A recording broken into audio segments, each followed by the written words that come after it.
Que bonito este Jetta, não? Pois é. Esta foi a frase que eu mais ouvi enquanto estive com o Virtus Exclusive nesse período. Foi um teste longo de algumas semanas, né? O famoso empréstimo de fim de ano das montadoras. Mas o carro, estou gravando para vocês com ele meio sujinho, né? Um pouco sujinho, viajamos bastante. Mas o importante é que tá aí o Virtus Exclusive, seu por pouco mais de 150 mil reais hoje, janeiro de 2024. Pode ser que quando este vídeo for ao ar, não sei quando vai ao ar, já esteja mais caro. Mas vamos fazer rapidinho uma lembrança do que é o Virtus Exclusive, né? Ele é agora o que foi o Virtus GTS até a linha 2022 do Virtus, né? Então ele mantém o motor 1.4 turbo, mas agora nessa casca um pouco mais sóbria e luxuosa, né? Então sai o nome GTS, vem o nome Exclusive, e o Virtus também no comecinho de 2023 adotou uma linguagem de design próxima ao do Nivus, se distanciando do Polo, né? O Polo pegou a frente do europeu e o Virtus à frente do Nivus. Mas em relação ao Nivus, a gente tem algumas diferenças sim. A gente tem umas saias aerodinâmicas aqui, essa grade também é diferente e a gente tem um tratamento diferenciado, especialmente nessa versão aqui, que saem onde seria cromado ou black piano e entra esse cinza acetinado. Aqui você tem o radar do ACC, coisa que esse carro traz de série nessa versão, tá? E aqui a plaquetinha Exclusive, os faróis sempre de LED, mas não são o IQ LED. E aqui os faróis de neblina, você consegue acendê-los como farol de neblina, mas o DRL é sempre esse filete aqui de LED. E os faróis, portanto, são de LED, mas não são os topzera IQ Light presentes, por exemplo, no Polo GTS. Falando em Polo GTS, o que você tem de Polo GTS aqui são essas rodas belíssimas Aro 18, que nessa versão com essa cor preta fica nesse tom, ela vem escurecida de fábrica e é bem bonita. Essa roda é lindíssima, pneu Aro 18 de medida 205/45. Eu particularmente achei que esse pneu sofreria com o asfalto, por exemplo, da Fernão Dias. Eu fui para Ouro Preto com esse carro e eu achei que esses pneus pediriam arrego, mas não, eles suportaram muito bem todo aquele asfalto horrível da Fernão Dias até Belo Horizonte. E também não fizeram bolha. Outra coisa que eu quero comentar desse carro, galera, é o seguinte: ele tá elevado, ele tá com a suspensão elevada. Você pode ver no stance do carro, olha só como aqui, ó, mesmo no eixo dianteiro, entram 4 dedos aqui no vão, entre o pneu e a caixa de roda. Aqui na traseira entra mais ainda, entra com folga, 4 dedos. Então esse carro tá com a suspensão elevada, se não me engano são 14,5 centímetros ou 15,5. É basicamente a altura do Chevrolet Tracker, para você ter uma ideia. O que eu quero dizer com isso? Não raspei em nenhum momento a dianteira. Não raspou. Não raspou o para-choque, não raspou nenhum lip aerodinâmico, não raspou embaixo, não raspou nada.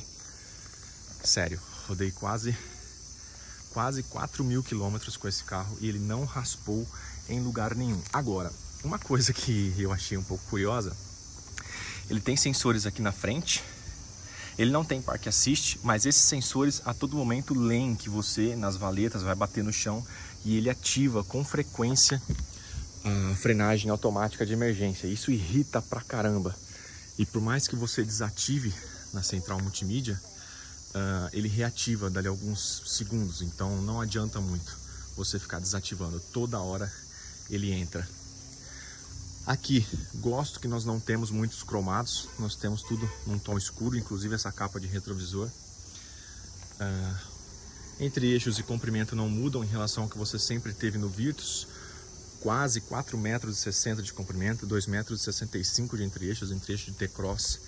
O que aqui atrás garante um senhor espaço interno. Já já eu vou mostrar para vocês.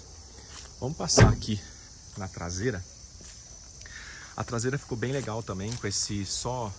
As lanternas mantêm o formato, né? Trocaram só o layout das lanternas, mas já foi suficiente para dar um aspecto diferente no carro, ó. Eu ia abrir ver se ele acende as lanternas, mas não acendeu. Mas aqui é tudo de LED, ficou bem bonito, né? Ele tem também uns detalhezinhos aqui, enfim, ficou legal. E como essa lanterna é escura, nossa, ele gera um aspecto inteiriço no carro muito interessante. Aqui, aerofólio também, coisa que só essa versão tem, as demais não. E a gente, olha só, olha como é alto esse balanço traseiro, cara. Olha esse ângulo de saída, é gigantesco. E aqui embaixo, embora a gente tenha escapamento com ponteira dupla, né? Ele não fica aparente, então aqui é tudo tampado no para-choque, né? Até porque seria um cano de descarga gigantesco para chegar até aqui no fim, né? Então tá ali a saída dupla, mas o ronco do motor, né? Aquele ronco que você conhece do Polo GTS, vem de uma membrana ali na base do para-brisa. Isso já é conhecido já, né? Vamos abrir aqui o porta-malas.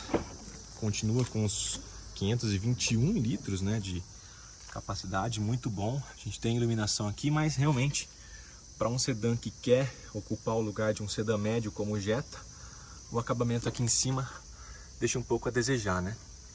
Você tem fios à mostra, esse carpete que não forra direito toda a estrutura aqui do porta-malas, e também aqui em cima, né? Sem pintura. Isso vai fazer diferença no seu dia a dia? Não, não vai. Mas você percebe isso, né? E aí quando você nota que você pagou 150 mil reais pelo carro, que quer ocupar o lugar de um sedã médio, meio que chama atenção, né? Pelo menos aqui é tudo forradinho. Você também tem a trava de segurança, caso alguém fique preso aqui dentro, você consegue ativar por aqui. Alças, pescoço de ganso. E aqui, ó, o step, que não é da mesma medida da roda, não é exatamente uma sexta roda, perdão, uma quinta roda, mas pelo menos não é aquele fininho, né? É um step, digamos, normal, roda 15, que eu acredito que com esse pneu e essa roda de ferro darão o mesmo tamanho da roda normal. Ali, é um 8560 roda 15. Banco bipartido, você consegue fechar por aqui. Outro recurso interessante, né? Você consegue, segurando, ele não tem partida remota, segurando aqui o botão, ele abaixa todos os vidros. A chave é presencial, você consegue abrir ou trancar por esse botão, mas nas maçanetas da traseira não tem. Soleira exclusive, aqui bem bonita, ela não acende, tá? Embora pareça que tá aceso, mas não tá não, é só um branco bem branco. E aqui os bancos em couro, né? Muito bonito esse banco. Aliás, deixa eu montar aqui na traseira primeiro, antes de a gente ir lá pra frente. Porque aqui na traseira, quem viajou aqui atrás, embora não tenha um ar para reclamar do espaço interno, porque não tem mesmo. A movimentação de pés é muito boa, o espaço aqui, ó. O banco tá ajustado para mim, eu tenho 1,77 m. É muito bom aqui. O carro também tem uma largura legal. A cabeça no teto até que não raspa tanto. Fechando aqui a porta, você fica confortável no Virtus, né? É difícil um sedã compacto. A gente não pode esquecer que o Virtus é um sedã compacto que te acomode tão bem. Saídas de ar para o banco de trás, isso é bem legal. Duas saídinhas USB-C. A gente não tem apoio de braço, mas o estilo do couro se mantém muito bonito aqui atrás. E aqui é tudo plástico, né? Embora os vidros sejam um toque e tal, mas é tudo plástico. Pelo menos a gente tem iluminação dedicada aqui para trás. Revisteiro não é bem um revisteiro, é só um porta, sei lá, celular, e é só desse lado, né? Mas os passageiros que viajaram aqui disseram, esse carro é meio durinho, né? E realmente é. Realmente é um pouco mais duro o carro, de suspensão e de conjunto pneu e roda também. Quando eu estiver rodando eu vou te contar mais a respeito.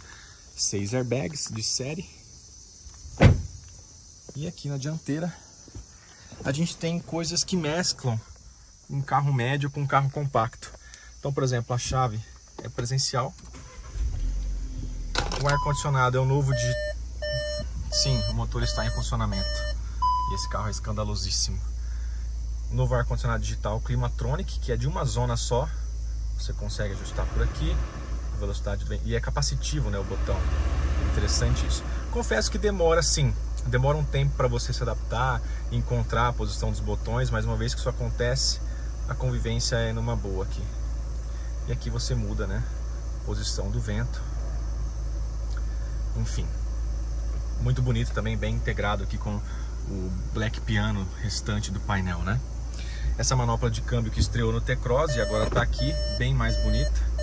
Você tem... Deixa eu fechar a porta para ele não achar que eu tô louco. Você tem aqui modos sequenciais na alavanca, para frente e para trás. Você também tem o modo S no câmbio, você dá um toque para trás aqui, ele entra no modo S. E você também consegue trocar as marchas por aqui. E são bem responsivas as aletas. Eu achei muito boas aqui a resposta das aletas. Quando a gente estiver rodando eu te mostro melhor. Volkswagen Play de 10 polegadas está aqui. O Active Info Display também, de 10.25, salvo engano. Mas ele já foi mais completo, né? Então hoje você não consegue, por exemplo, colocar navegação aqui. Ele não tem navegação nativa. Ele não conversa também com os modos de condução que estão escondidos aqui no menu do VW Play. Podiam estar aqui, os botões saíram todos daqui e foram todos para cá, né? Isso é um tanto ruim porque o botão do porta-malas, por exemplo, que é o que você mais ativa, ele só funciona com a central multimídia ligada. Então, uma vez que você desligou o carro, abriu a porta, a central desligou, você não consegue abrir o porta-malas mais por aqui, só pela chave ou pelo botão lá atrás. Então tem isso também. Ou mesmo você entrou no carro, o carro está desligado ainda, e alguém quer pegar alguma coisa no porta-malas, vai ter que recorrer à chave ou à maçaneta lá atrás. Esse botão perde um pouco a função, porque ele só funciona com a central ligada. Mas voltando aqui, é uma central bem completa, bem responsiva, mas é isso, né? Por exemplo, os modos de condução estão aqui diante de alguns menus, algumas telas que você tem que rolar, demora um pouquinho para você achar, mas está aqui o modo Eco, o modo normal e o modo Sport e o individual. Lembrando que o que eu ia dizer é exatamente isso. O painel não acompanha o design aqui dos modos de condução, então ele é sempre esse azulzinho. O máximo que você consegue fazer é trocar os modos de visão aqui por esses, né? Então você consegue alternar entre esses três modos, né? Ou com os relógios, e aí você consegue brincar, né? Trocar o que você quer aqui no centro do relógio. Você vem por aqui e acerta certinho o que você quer que mostre. Depois você tem esse mais minimalista, que é muito bom para a estrada. E depois esse aqui um pouco mais completo também, que você também consegue mudar as informações que estão sendo mostradas ali. Marcador de combustível, temperatura do motor. E aqui eles deram um tratamento diferenciado no acabamento, né? Colocaram uma capa aqui, um vinil em cima de onde seria plástico. Ele não é tão macio assim, ele não é plástico, mas ele também não é soft. Você percebe que é realmente só uma roupa, uma vestimenta por cima da peça plástica, não é uma peça macia na origem. Aqui sim é macio, onde você apoia o cotovelo. Aqui você tem tecido também. Então no geral o acabamento melhorou em relação ao que você tinha antes, mas ainda não é o mesmo acabamento que você encontraria num Jetta, tá? O banco é bem bonito, muito confortável, o pessoal adorou esse banco. Aqui você tem o porta-treco, ele não corre, né? Ele é sempre aqui. Freio de estacionamento manual, duas entradas USB-C, lembrando que você consegue parear o seu telefone sem fio aqui na VW Play, que por sua vez tem vários aplicativos aqui, né? Inclusive o aplicativo da cobrinha. Enquanto o carro estiver parado, você consegue brincar no jogo da cobrinha. Eu sou muito ruim. Vamos lá. E assim vai, certo? Volantinho que estreou aqui no Nivus, já está difundido, né, na linha Volkswagen. 4 vidros elétricos. O retrovisor tem a função tilt down, quando você engata a marcha ré. O espelho vai mais para baixo para você não ralar essa roda belíssima. E aqui os comandos do piloto automático, que é adaptativo também, mas ele, por exemplo, ele tem as mesmas funções do Nivus. Ele é adaptativo, ele mantém a distância do carro à frente, freia em caso de emergência e só. Ele não lê placas, ele não estaciona sozinho, ele não te corrige na faixa. Particularmente eu prefiro. Para mim a assistência que realmente faz diferença é essa mesma, de evitar colisão. É a que você mais acaba usando, na verdade, né? A manutenção em faixa, o Park Assist, você não acaba usando. Lembrando que o T-Cross, sim, o T-Cross tem Park Assist, né? Pelo menos tinha, né? Não sei se tem mais, mas o T-Cross chegou a ter Park Assist. O porta-luvas é iluminado. E é isso. Vamos rodar com o Virtus Exclusive. Deixa eu só mostrar o motor, né? mostrar o motor para vocês. Lembrando que aqui, ó, os comandos do farol, você consegue ligar o farol de neblina puxando o seletor e empurrando você desliga, e que você regula o facho. Vamos ver aqui.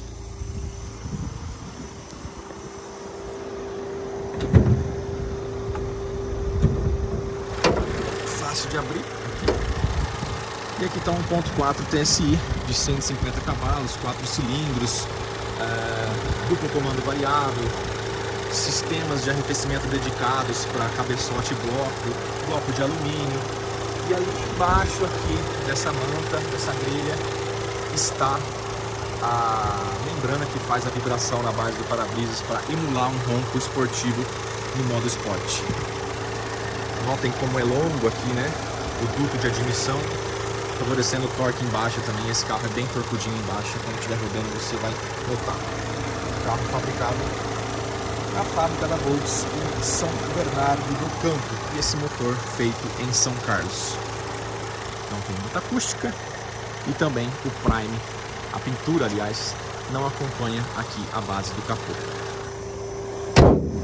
Certo? Então vamos rodar com o Virtus. Lembrando, freios a disco nas 4 rodas, tal como o Polo GTS, e também o Virtus 200 TSI, né? Os 170 TSI com motor de up tem freio a tambor. Quando você vai para o 200 TSI, o freio vira a disco, tá bom?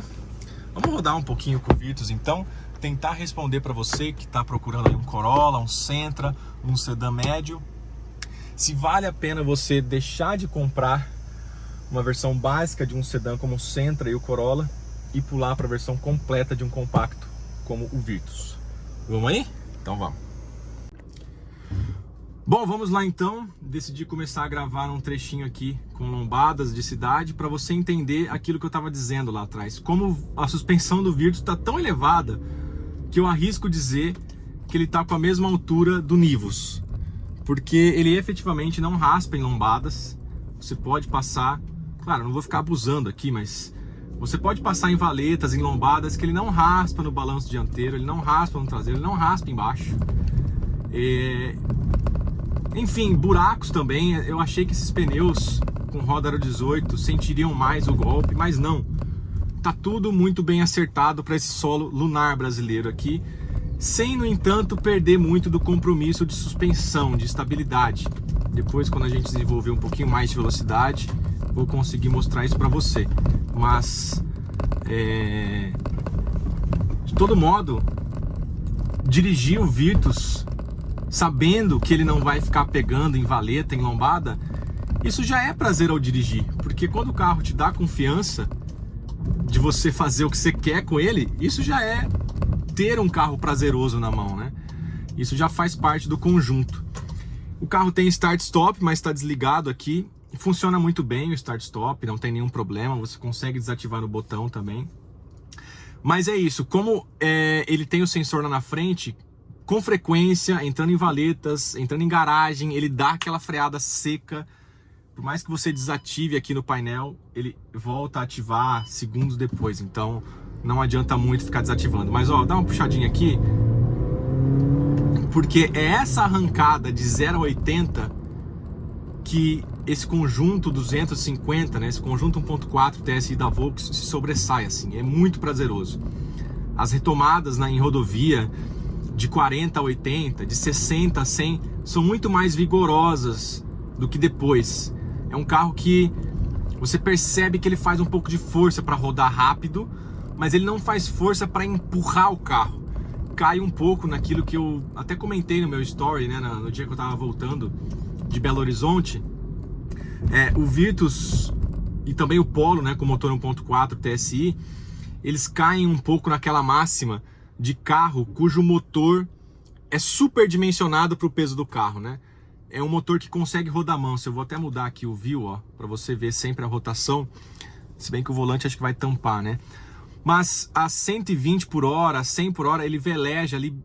A 120 um pouco acima de 2000, mas a 100 por hora ele ronrona a 1800 RPM. Então, em sexta marcha. Então é aquele motor que sobra, né? Ele não precisa esgoelar para retomar velocidade, ele não tá estrangulado, né? Como às vezes pode acontecer com sedãs compactos, até de motor 1.0 turbo, né? Tive com o Onix recentemente, e você nota o Onix, quando carregado, que ele já tá um pouquinho no limite ali, o motor 1.0. 116 cavalos. Aqui não, são 150 cavalos, 25,5 kg de torque. O tanque tem 49 litros desse carro, deu uma autonomia muito boa. Voltando de Belo Horizonte, eu consegui uma média de 16,3 km com litro, uma média muito boa. E andando um pouco mais rápido, né? Indo para Belo Horizonte, quando o caminho tem muito mais subidas e tudo mais, e deu para desenvolver uma velocidade maior, porque na volta estava chovendo, consegui médias de 13,5, sempre na gasolina, tá? Rodei com esse carro majoritariamente na gasolina. Mas enfim, é uma convivência muito agradável com o Virtus. A suspensão tá bem acertada pro buraco, ela não perde muito. Tudo bem, eu acho que ela aderna um pouquinho além do que seria desejável para um carro de proposta esportiva, mas é isso. Quando o Virtus abandona a sigla GTS e passa a ser exclusive, você está pressupondo isso também, né? Um carro um pouco mais família, um carro um pouco mais luxuoso, que vai te entregar sim um bom desempenho, mas cuja proposta não é necessariamente pista, né? Não é necessariamente ser um carro esportivo. Embora sim, quem viajou comigo nesse carro, especialmente no banco de trás, reclamou que a suspensão é um pouco durinha. E realmente é mesmo, né? Os Volkswagen historicamente têm esse acerto um pouco mais durinho em relação a Fiat e Chevrolet. E aqui nessa versão, caramba, o tamanho do buraco, velho. E nessa versão que herda, né, o conjunto GTS, isso não é diferente, especialmente com as rodas Aro 18, né? Agora, mudando um pouco de assunto aqui para a direção, eu acho a direção desses Volkswagen um pouquinho pesada demais. Mesmo no modo Eco, aqui está no modo normal, mesmo no modo Eco, você não sente a direção com uma função manobra, igual tinha, os Fiat tinham isso, né? Em velocidade, sei lá, abaixo de 20 por hora, a direção elétrica ficava ainda mais leve. Não, aqui a direção é sempre um pouquinho mais pesada. Eu particularmente gosto do peso dessa direção, mas como eu falei, tive recentemente com o Onix Plus, o meu Ford Ka também, todos eles têm a direção elétrica bem mais leve. Não é que é mais leve, é bem mais leve. E aqui a direção, para você que se já tem esse carro, migrar para esse, você vai sentir o peso.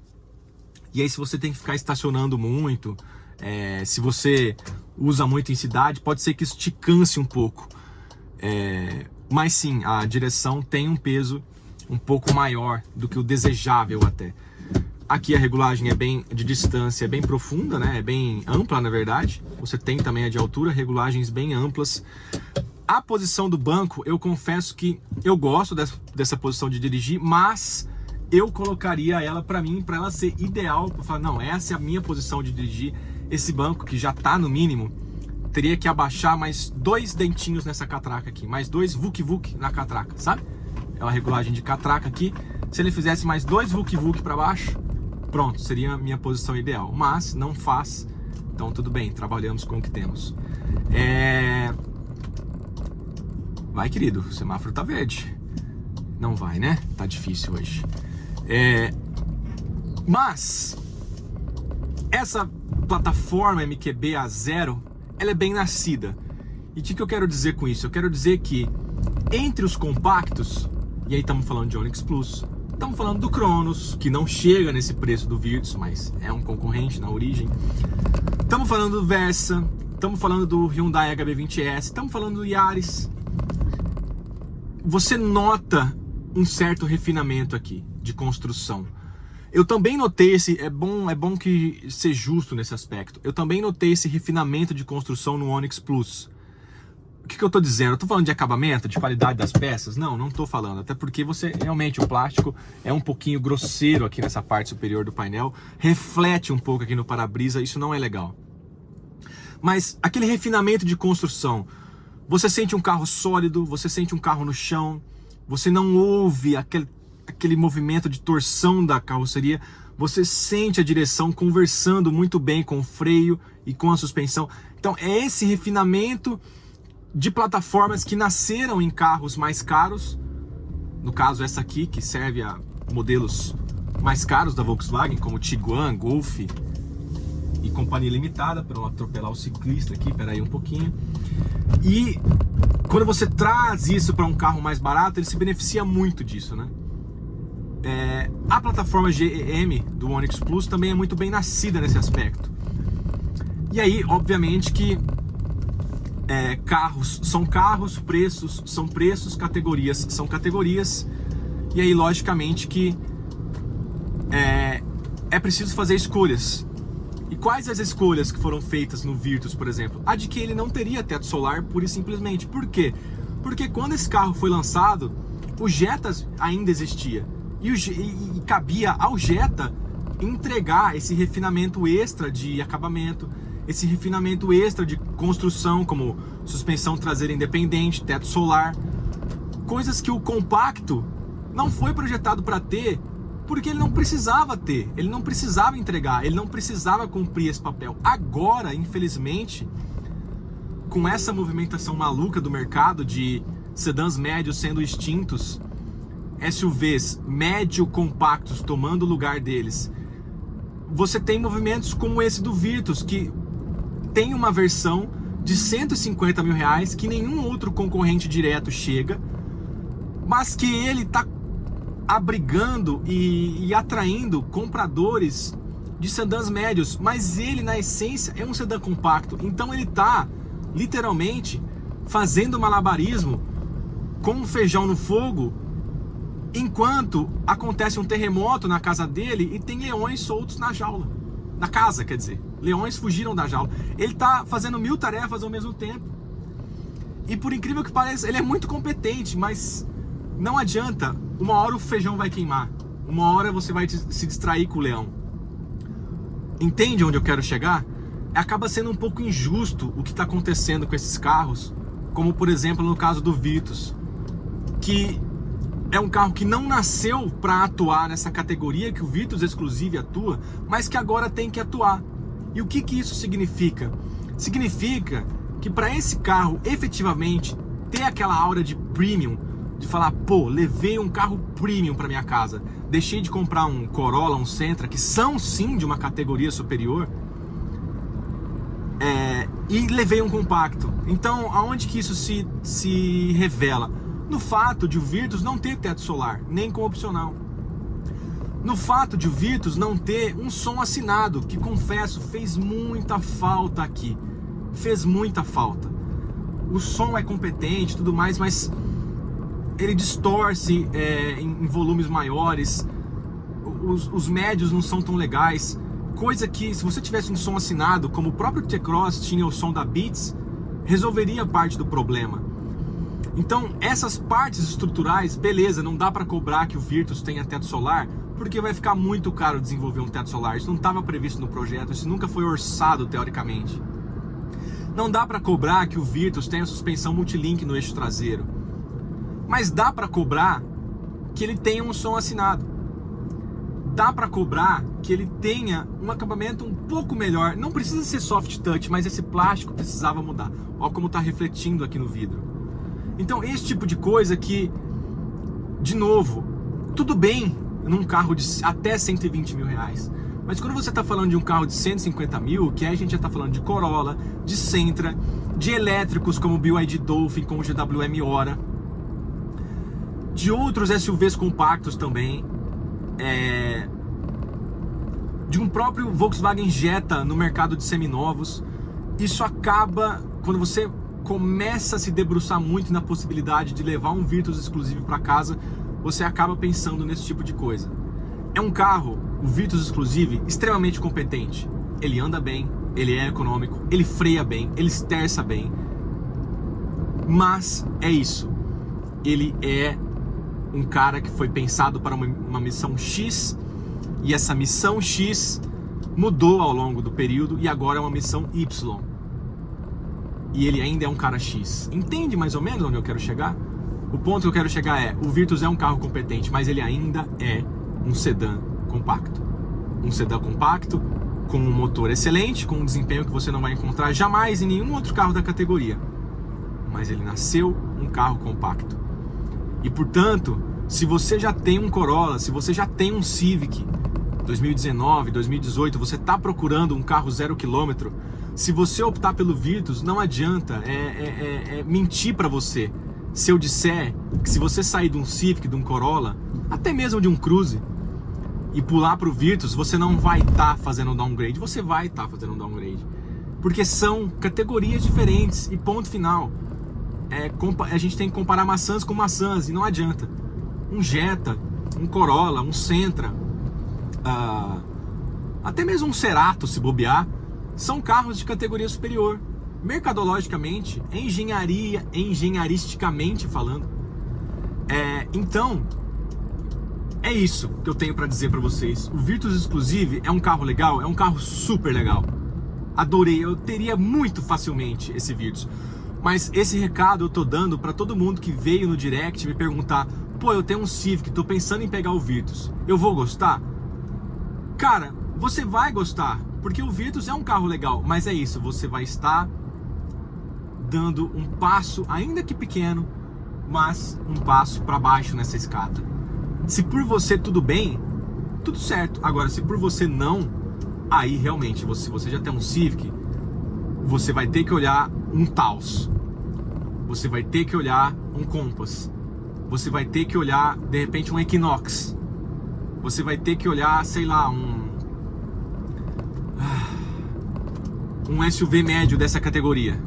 O Taos é um carro muito competente também, muito espaçoso e tal. Mas é isso, quando você coloca um sedã compacto pra brigar nessa faixa de preço e categoria, algumas escolhas terão de ser feitas e algumas coisas terão de ser abdicadas. E parte dessas coisas é isso. É um acabamento um pouquinho mais refinado, são equipamentos que agregariam muito valor a esse carro. Como eu te disse, som assinado. Tudo bem, o piloto automático é adaptativo, ele não lê placas, ele não corrige a minha faixa, e eu realmente não faço questão disso. Eu realmente acho que ele tem o melhor pacote de segurança ativa que um carro pode ter, que é simplesmente: meu amigo, se tudo der errado, freie o carro para mim, para não ter a chatice de bater na traseira desse HB20 e pegar o telefone dele e pagar pelo para-choque dele, porque por um segundo eu me distraí nessa central multimídia procurando onde estava o modo esporte, por exemplo, entendeu? Então, para mim, ele tem o pacote de segurança mais competente. Ele freia automaticamente em caso de colisão, e freia muito bem, dicas de passagem. Ele não me corrige na faixa, ele não lê o limite das vias, ele não lê placas, ele não detecta ponto cego, mas ele faz o básico e faz bem. E no geral é um carro agradável, é um carro espaçoso, tem bom espaço no porta-malas, bom espaço no banco traseiro. Mas é isso. Para você que já tem um Civic, um Corolla e está procurando um carro 0 km, eu te recomendaria a olhar o Taos ao invés do Virtus. Eu te recomendaria a olhar um Corolla 0 km ao invés do Virtus. Eu sei que o Corolla básico não tem teto solar também, eu sei que não, mas o Corolla mais caro tem, e esse aqui é o Virtus mais caro e não tem. Entende onde eu quero chegar? Por quê? Porque o projeto do Virtus não previa simplesmente teto solar.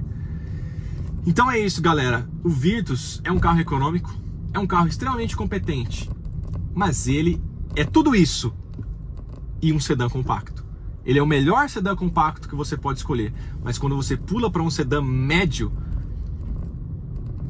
a conversa muda, porque compacto é uma coisa, médio é outra. E se você faz questão de saber que está em um carro, entende que carros têm categorias de construção e faz questão de estar nessa superior, o Virtus pode ser que não vá te atender bem, porque não é justo cobrar isso dele. Mas se você está disposto, não, tudo bem, eu entendo que ele é um carro de uma categoria inferior ao meu Corolla, ao meu Sentra, em termos de engenharia mesmo, de construção, de preço mesmo. Vá ser feliz, porque é o melhor compacto que você pode comprar. Então, uma vez que você admite e entende essa diferença, você é feliz com o Virtus, você é extremamente feliz com o Virtus. Agora, se você gosta da ideia de ter um sedã médio e vem pra cá, você vai notar a diferença. Estamos conversados? É um carro que freia muito bem, que acelera muito bem, que tem uma resposta excelente no trânsito do dia a dia, que não vai te deixar na mão em desempenho, que não vai te deixar na mão em consumo e em espaço interno. Mas é dessa cerejinha no bolo que eu tô falando, desse quesinho extra na hora da construção que eu tô falando, certo? Então é isso, galera. Olha, gostei demais do Virtus. Se você tá olhando pro Virtus Exclusive, você não vai errar se você comprar um, lógico que não. Mas só tomem cuidado na hora de categorizar os carros, na hora de achar que esse carro é um rival direto do Corolla. Ele pode ser no preço, mas na construção, na filosofia, no modo de ser, ele não é, certo? Então é isso. Eu agradeço demais a sua audiência. Eu espero conseguir trazer esse aqui. A seta, ele acha que foda-se, né? Então eu espero trazer mais conteúdos para vocês ao longo do ano. Meu veredicto pro Virtus é esse. É um carro excelente, mas é um excelente sedã compacto. Não queiram colocá-lo na mesma prateleira de sedãs médios, certo? Acho que me fiz entender. Os faróis de noite iluminam muito bem, embora, obviamente, a gente não tenha aqui os faróis IQ Light, que você só vai ter no Polo GTS e em carros como o Taos, que eu tô te falando, que eu te falei agora há pouco. Então é isso. No geral, esse é o parecer do Virtus, certo? Acho que me fiz entender. Se você ainda tem alguma dúvida, me escreva aí nos comentários, vamos trocar uma ideia, porque é um carro realmente tentador assim de olhar. E lógico, né, ele acaba brigando com concorrentes que estão aí, GWM Hora 03, Skin, BYD Dolphin, carros elétricos. No caso do GWM, por exemplo, é mais potente e o mesmo torque, entendeu? Então tem tudo isso, né? E a partir de agora, cada vez mais elétricos vão querer entregar números de potência e torque muito tentadores, por preços também bastante tentadores. Então a missão do Virtus é árdua. E #Save the Sedans, né? Porque também é uma categoria que está cada vez mais sendo extinta, né? Então, mesmo os sedãs compactos. Então, realmente, esse aqui talvez seja um dos últimos moicanos, né? Mas é legal, é importante que a Volkswagen não tenha abdicado do conjunto 1.4 nesse carro, né? Tenha mudado ali a proposta do GTS para o Exclusive. Eu sempre achei que o Virtus GTS era o melhor conjunto entre os Volkswagen nacionais que você poderia ter, e continuo achando do Virtus Exclusive. Até porque o Taos é importado, né? Mas abaixo dos 150 mil, vamos colocar o Virtus Exclusive ali na casa dos 150 mil.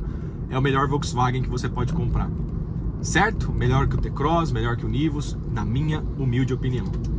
Então é isso, moçada. Eu agradeço a audiência de vocês, como sempre. Mais uma vez, se você gostou, deixe o seu like, comenta aí o que você tem dúvida também.